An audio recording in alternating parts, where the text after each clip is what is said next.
Hey there guys, my name is Marissa and welcome back to Rissa Roams. For those of you who don't know, I will be attempting a northbound through hike of the Appalachian Trail starting early April of this year. Today we're going to be talking about all the clothing I intend to take with me on my journey, starting with what I intend to wear every day and then talking about what I'll be wearing at camp, as well as all of my layering pieces and probably most importantly, the trail runners that I'll be wearing. All right, so to start off, the outfit that I'll be wearing every single day, I decided to go with a sun hoodie for various reasons. For one, I am pretty pale and I have a tendency to burn, but then also I am choosing to stay pretty covered, also just to deter any insects. I am very prone to mosquito bites, and the more coverage I can have, the better. I ended up going with the Mountain Hardwear Crater Lake Sun Hoodie. This is UPF 50 rating. I originally had the REI Sahara hoodie, which I really like, but after wearing it on a day hike down in Florida in 90-degree weather, I found it was pretty thick and I got to feel kind of sticky when I would wear it. So I just wanted to find something that was a little bit thinner and maybe more comfortable in warmer weather as well. And I'm really happy with my decision. There's a lot of things about this shirt that I really like. There is the drawstring at the bottom, so you can tighten it or loosen it. There's also this tiny little pocket. I don't really know how useful that will be. It's pretty small. I'm not sure what you can fit in there, but it's a cool feature to have. And one thing I really like is the thumb holes and the sleeves. These are the most comfortable thumb holes that I've had on a sun hoodie so far, and when I wear the shirt it actually covers like all the way down to my knuckles, which I think is really great, and I'm really happy with this decision, and I can't wait to try it out on the trail. All right, my next item of clothing are my pants. I intend to wear pants every single day of the trail. As I get farther along, I may change my mind, I may switch to shorts, but I do have pretty thick thighs, and I will just say I don't find shorts comfortable. I know that it could get hot, but I also would like to have the long pants, once again, to protect from mosquitoes, ticks, things like that. These pants are pretty special, and I'm actually intending on doing a full review on these pants for those who are interested. So these are the Nara Pants. They're called Go There Pants. There's a lot of cool features about them. I really like that they have the drawstrings at the bottom to kind of turn them into joggers. I'm of average height, but I have very short legs, and most pants are pretty long on me, so the fact that I can cinch them up is really important. I also like you can roll them up and snap them up into capris, so if it does get hot, I can do that.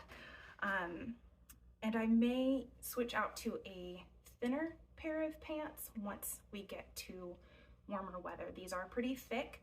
I have also worn these in 90-degree weather in Florida, and I was okay, but if I do that every day, it might get a little too hot.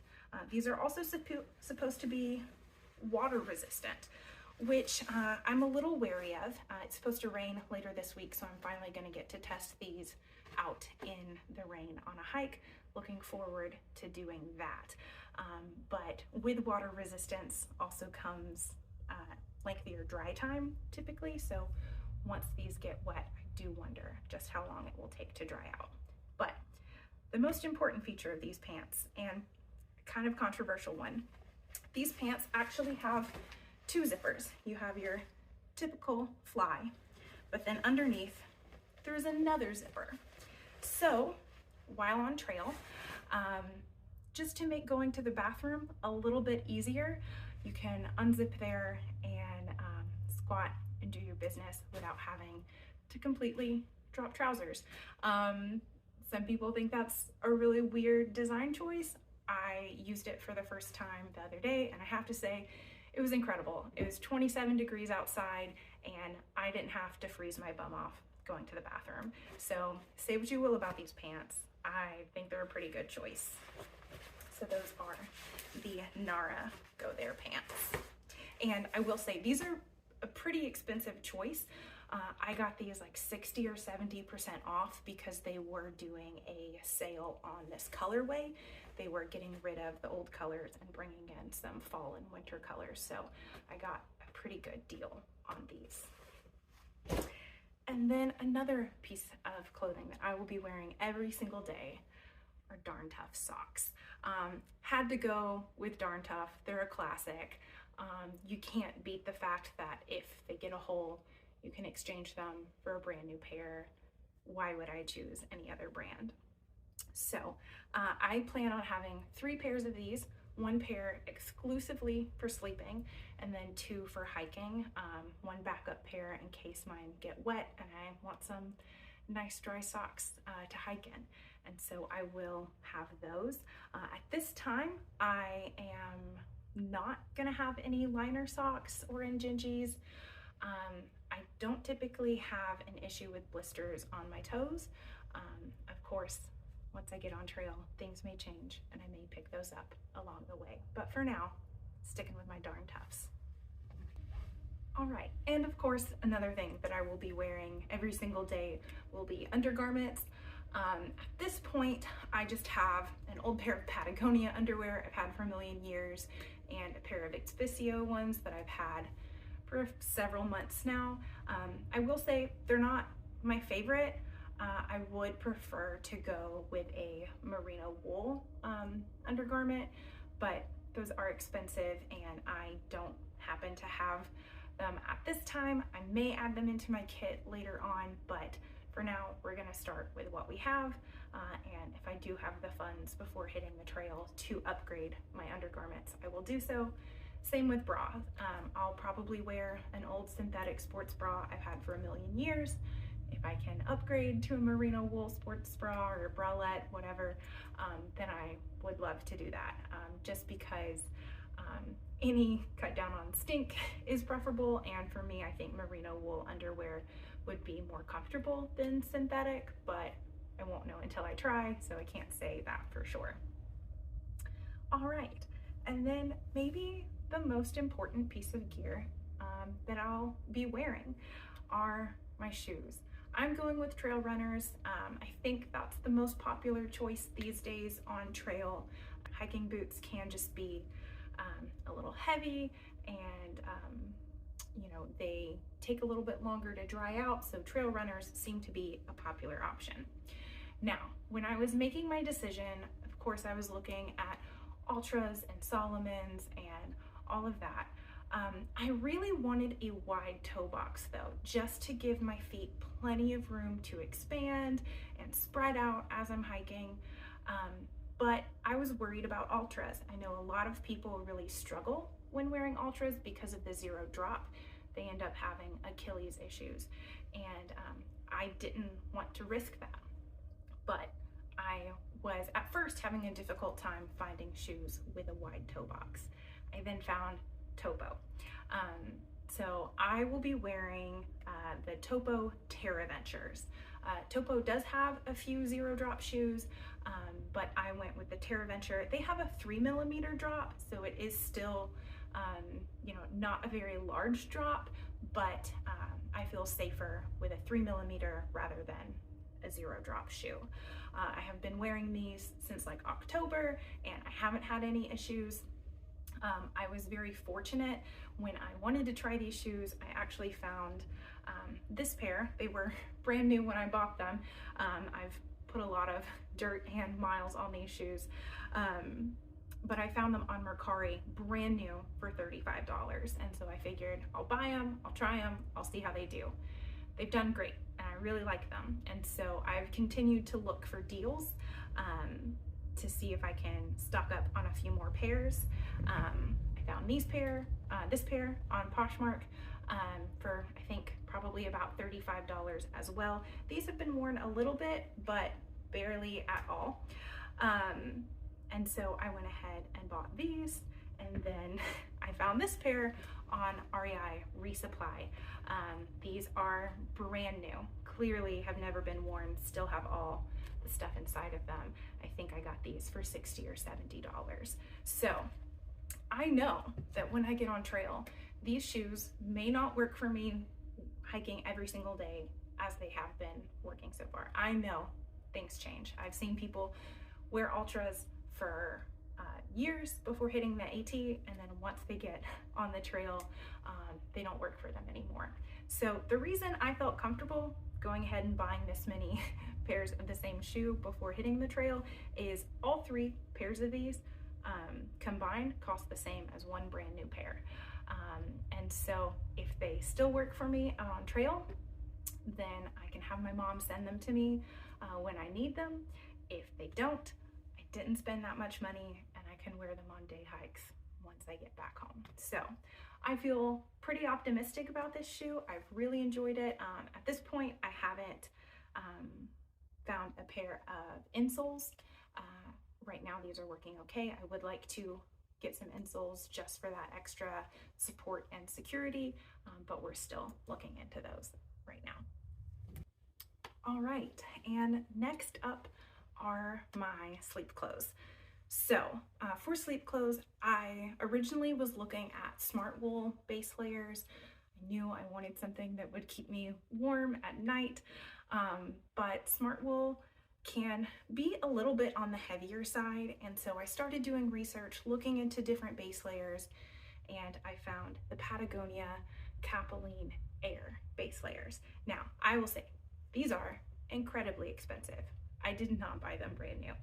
These retail for about $140 per item, per top and bottoms. I was not going to spend that. So once again, Mercari and Poshmark were my friends. I found, I think the top was like $50 and the bottoms were around $70. Still not cheap, but about what I would have paid for the smart wool counterparts. These I decided to go with because they are a synthetic merino wool blend. So they are lighter than just merino wool base layers, but they still have that merino wool in there for warmth, as well as you know, to help cut back on the stink that comes with synthetic.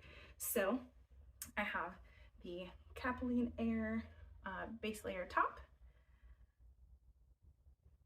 as well as the Capilene Air base layer leggings, and these come in at around 5 ounces each, so very lightweight for how warm they are. I'm really excited about these. I have worn them, and they keep you nice and toasty.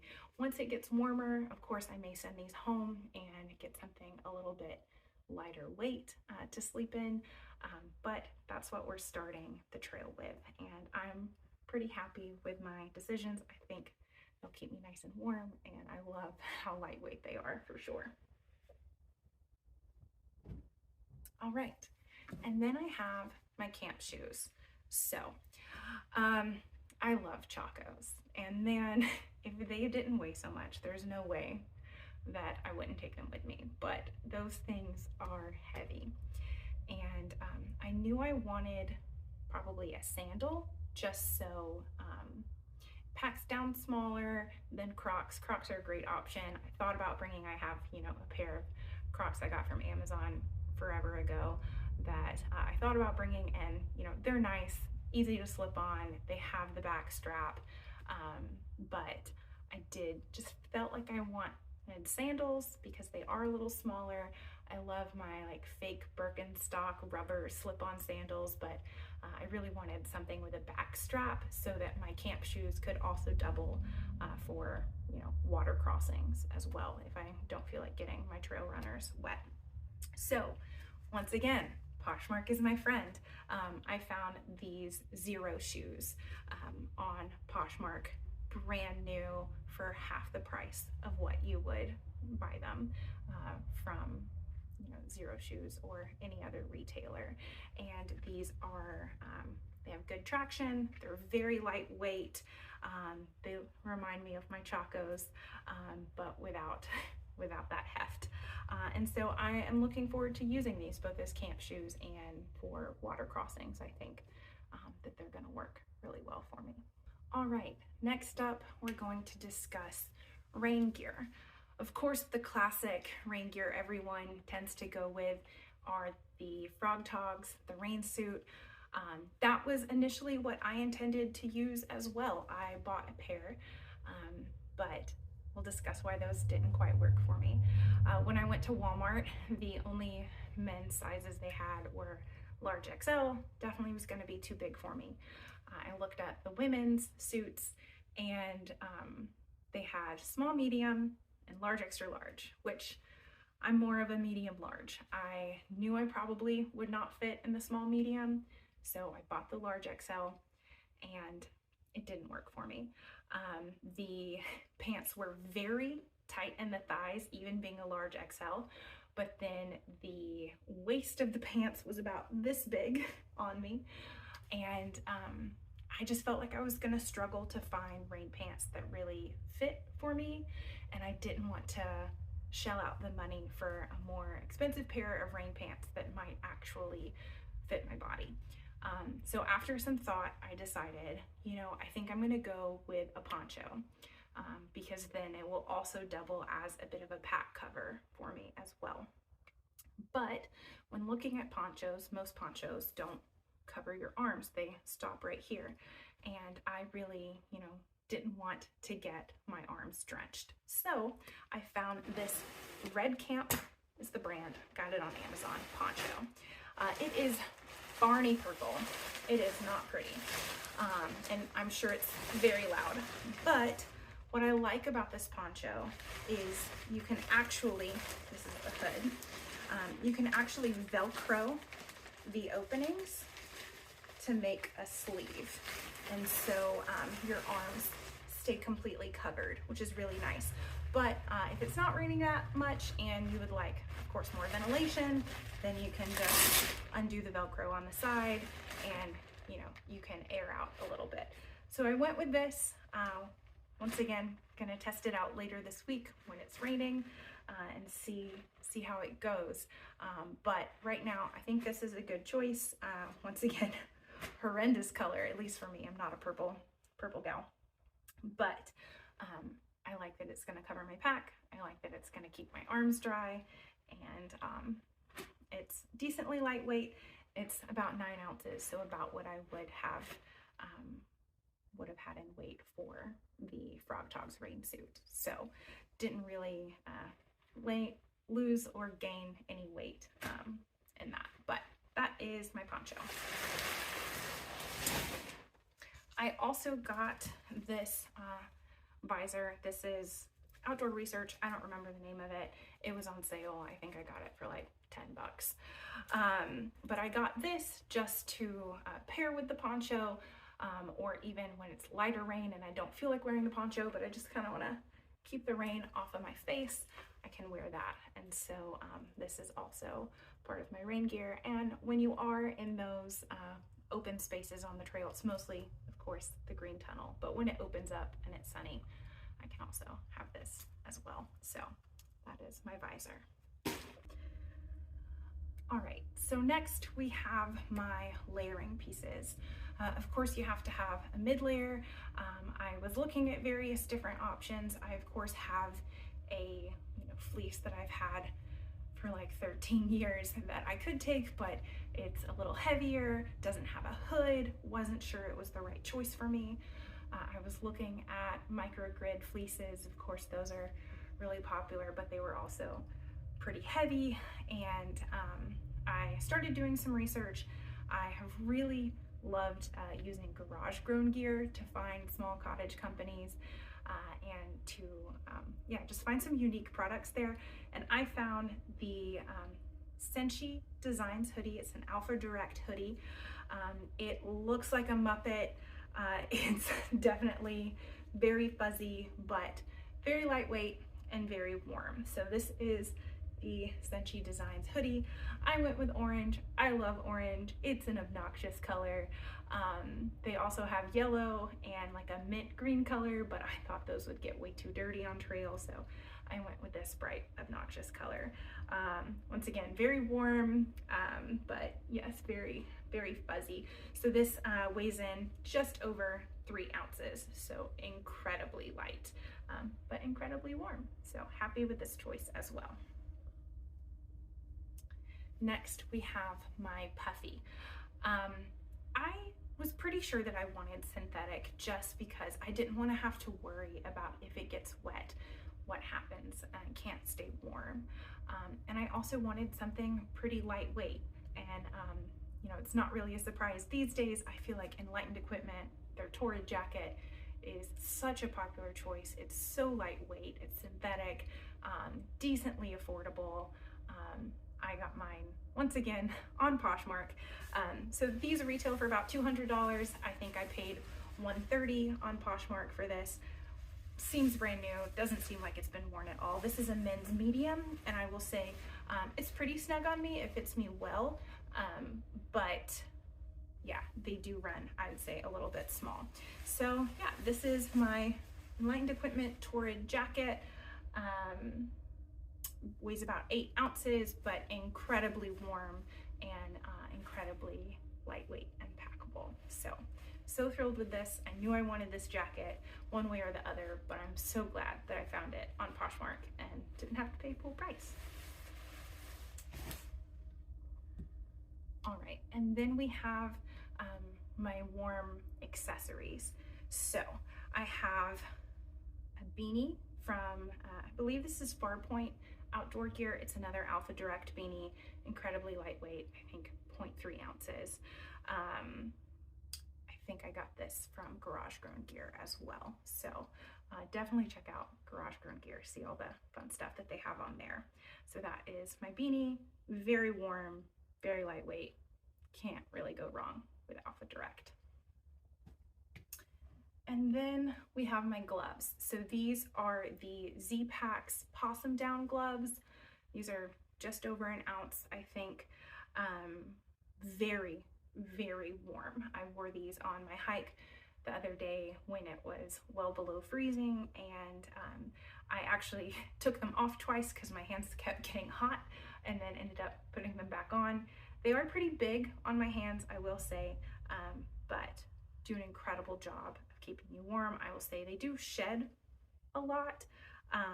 Don't love that about them. But yeah, and they're supposed to be water resistant.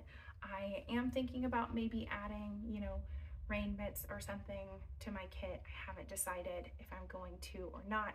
I may just use like some rubber gloves to keep the water off my hands if it becomes an issue. But that's something that I'm thinking about as well. All right, and what things do I not have yet, or I might add? So I am definitely going to have a buff. That's crucial in my opinion. They're so multi-purpose. Of course, I can use them as a headband, keep my hair out of my face, wear it around my neck, keep my neck warm. For me, I actually do have some exercise-induced asthma, and breathing in cold air definitely exacerbates that.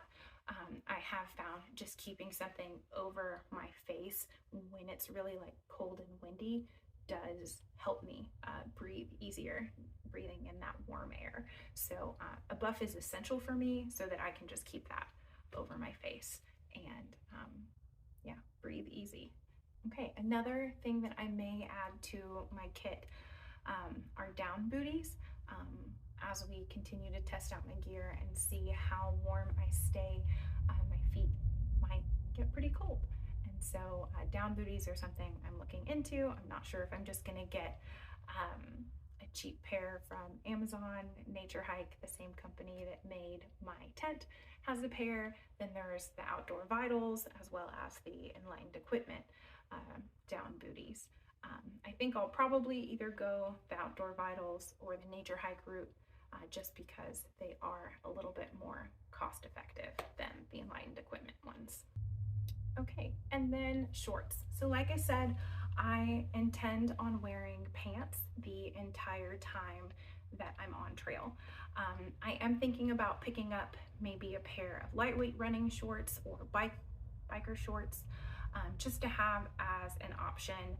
You know, if a place doesn't have loaner clothes while doing laundry, then I can wear those, or when we go, you know, into a creek, go for a little swim, then I can have those kind of as a bottom option as well. So I may add shorts into my kit.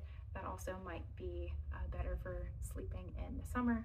Typically, I sleep in leggings all year round, but I also don't usually sleep outside all year round. So that's something that we'll address when we come to it. But for now, I will not be carrying any shorts or town clothes or anything like that with me.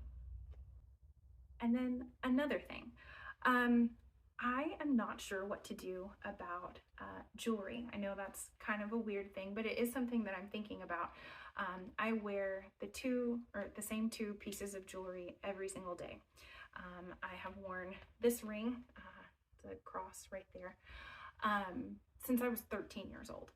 I've had this ring. I don't know that I've worn it the entire time since then, but I have definitely worn it every day for over a decade. And I'm not sure I want to take it because it already has gotten pretty loose over the years. And as I'm on trail, my hands will swell up, but I'm also probably gonna slim down a little bit. This is a size 10 ring. I have chubbier fingers than it looks. And I don't want it to get too big and to lose it. So I may leave that at home. I also have my tiny little sun necklace. I've worn this every day for about 5 years. It was a gift from my parents for Christmas, but it does, it's such a dainty chain because it's such a small pendant. The chain has broken 3 times. I don't know that I want to wear it if it's gonna break, and then also it just may get gross. So if people have opinions on jewelry on trail and how you may have navigated that, let me know. Not a big deal, but just something that I'm thinking about as we get closer to trail.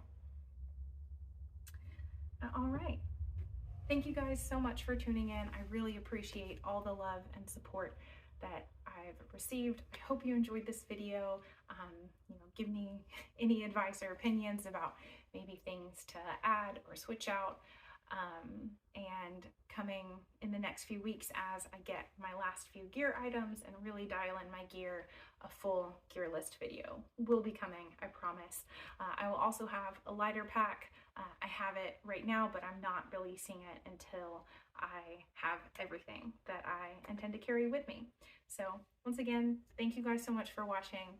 Have a wonderful day. Bye. Now, how does this look? Because that other shot was not gonna work. Take 4. Setting up a shot on your own is really difficult. Layer. I looked at several different options. Of course, I have a fleece. Sorry.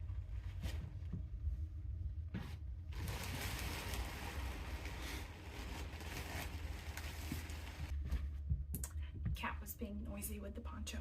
All right, let's start over.